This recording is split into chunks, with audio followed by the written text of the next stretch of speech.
Welcome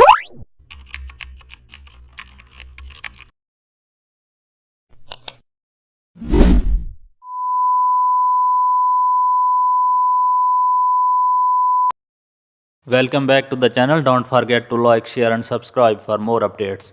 Today's focus is using blend if to create realistic double exposure effect. Begin by placing two images on separate layers. Open the layer style panel on the top image. Navigate to the blend if slider and observe how they react to the tonal values. Drag the darker slider inward to reveal bright areas of the image underneath. This is instantly forms a beautiful overlaps between the two photos. Split the slider, use Alt for smoother transition. You will notice the image melt into each other like a natural exposure.